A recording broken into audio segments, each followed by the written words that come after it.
We want to fill our lives with things that thieves can steal. And Jesus says, no, I've got a life for you that's abundant, that's full, that's not an empty thing.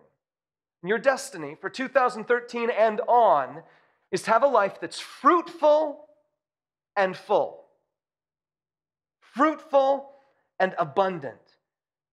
I think that's what you want for yourself, but I'm telling you today, that's what I want for our church. I don't believe 2013 is just a year of destiny for you as an individual. I believe it's a year of destiny for us as a church. Last year in 2012, we celebrated our 5-year anniversary. But when Jen and I first came to Lafayette, we had a dream that involved 10 years.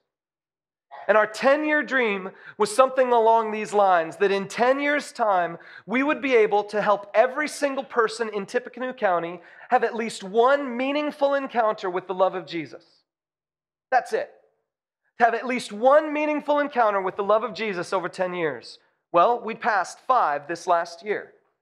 That means 2012 and everything that happened up until 2012 has been setting us up for what needs to happen in 2013 through 5 more years.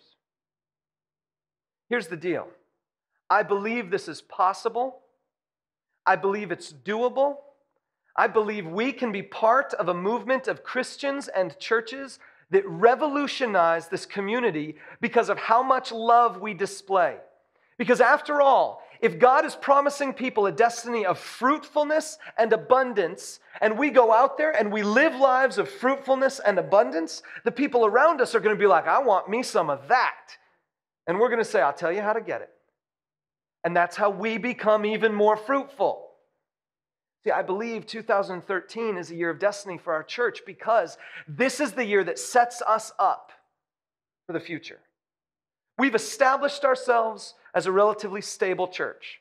In 5 years, we're now finally at a place where we have a good building that we can use fairly well. The Kiddopolis area is too small for our second service, but by expanding it into the early service, we're going to help that a little bit. We've got good lights. We've got these awesome, cool screens. We've got some guys in the band that someone wants to steal and take to Nashville, but I'm not going to let it happen. We've got an amazing set of things going on in our church right now, and we have finally reached a level of stability with certain deals. We've got some life groups that are really healthy. We've got a coaching system that is really transforming people's lives and helping them grow. We've got some leaders in place that are doing some good stuff, and we have a financial stability that is just far surpassing anything we've had in the previous 5 years. We're at this place. Why? Because I believe God has done everything He's done in our church up until now because of what He wants 2013 to be.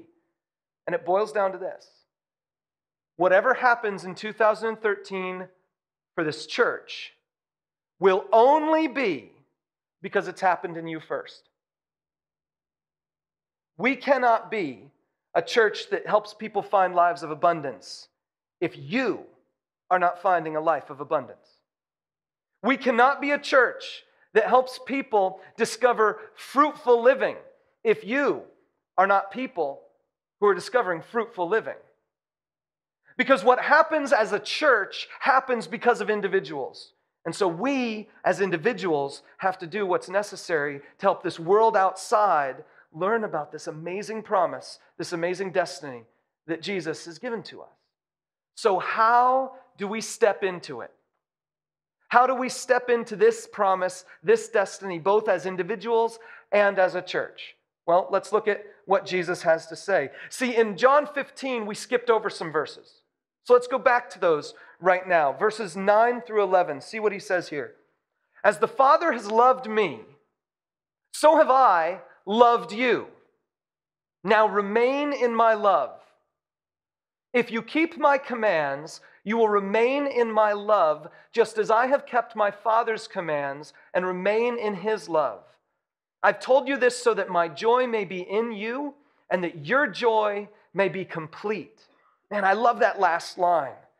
That God wants my joy to be complete, not lacking anything. Well, that happens when Christ's joy is made complete. And that happens when I remain in His love. And that happens when I keep His commands. See, here's the thing. Jesus has a destiny for us. But in order for us to step into that destiny, we have to be obedient. And we have to be willing to do what he asks. To make it more explicit, take a look at this next verse. In Matthew chapter 7, Jesus says this, "But everyone who hears these words of mine and does not put them into practice is like a foolish man who built his house on sand."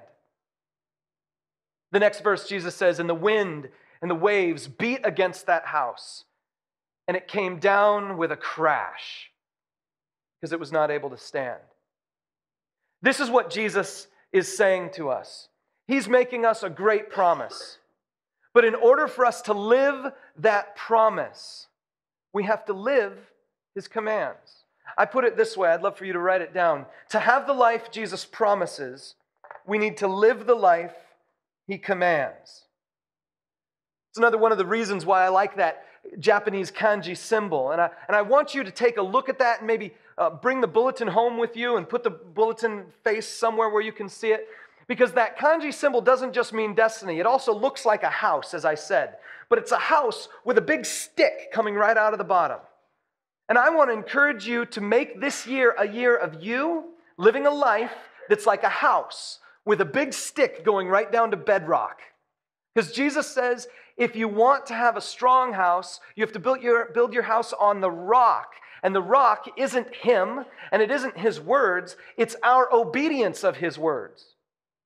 He says, anyone who hears the words that I speak and does them is like a man who built his house on the rock. Anyone who hears the words I speak and doesn't do them is like a man who built his house on the sand. I want to encourage you to build a house with a foundation that goes way down to bedrock. And every time you do what you hear him say, it goes a little deeper. See, it's two things. It's hearing and doing. Anyone who hears my commands and does them, he says. You can't just do them. You have to hear them so you can do them. Two factors, his word and my actions. So let's get practical. What does it mean to live by his word? What does it mean to do his commands? Well, luckily, Jesus is one of these great teachers. In fact, he's the greatest of all teachers because he knows how to take the concepts that are big and crazy and difficult and boil them down into something that really makes a lot of sense and something that's easy to do even though it's hard to do, if you understand what I'm saying. And so someone asked him once, what is the greatest commandment? If I only did one, which one can I do so I can get away with all the others? Now, that was probably his motivation, but Jesus goes ahead and he takes it in a direction that I think is really powerful. He says this in Matthew 22.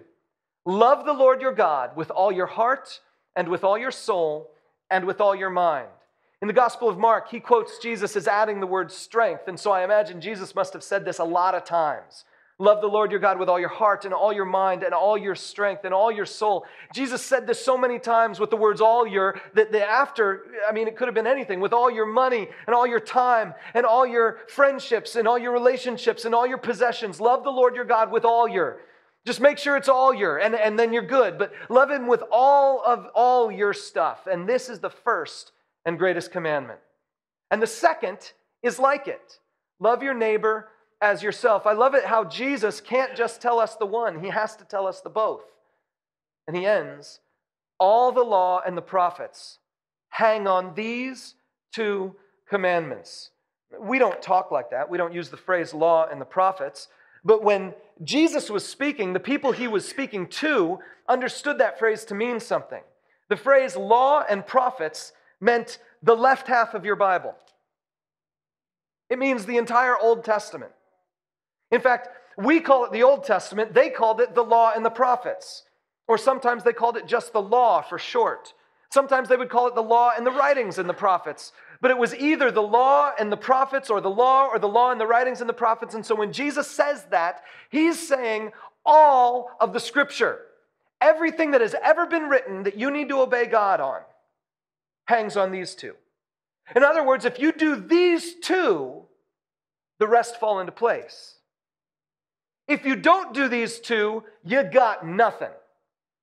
These two are at the center, are at the core, are the most important of anything. So, if you want to live the life Jesus promises, you need to live the life he commands, and it begins with these two. I want to draw a diagram for you that I draw in the elements class, the starting point class that we teach, but I'm just going to draw a simplified version of it today to help us think through this. This is very simple. I mean, you can draw this on the back side of your note sheet, no problem. It's really easy to draw. In fact, it's 2 sticks. I think you can handle that. Jesus says there's a relationship problem in your heart. And the solution that God is trying to be working on in the entire Old Testament, in the entire Hebrew Scriptures, in every command, the solution is simply this. He wants you to get your relationship problem straight. And it's a relationship problem between you and God and between you and other people. And you need to have a life that's in balance of 2 components.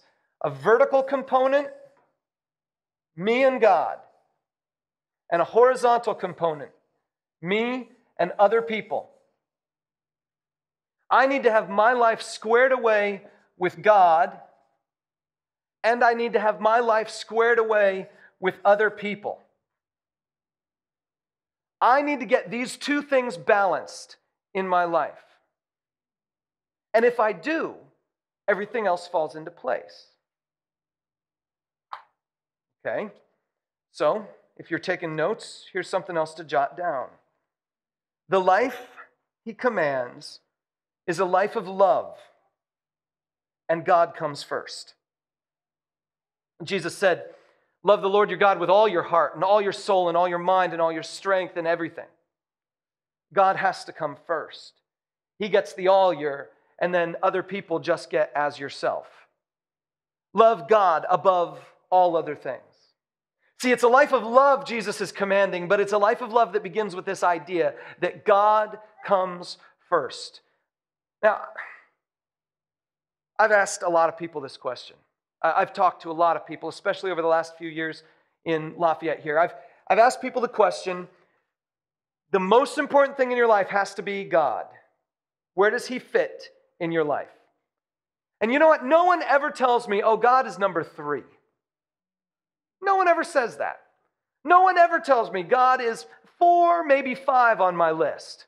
I got my spouse, my house, my money, my car, God, and then my kids or something. No one ever says that. Everybody always tells me God's number 1 in my life. Everybody does. That makes me ask a question. Well, how is that true? In fact, the only people who ever tell me God is not number 1 is the guilty-feeling Christian who comes up to me and they're like, oh, man, God just hasn't been first in my life for the last couple of months. I need to get back on track. You know, the guilty Christian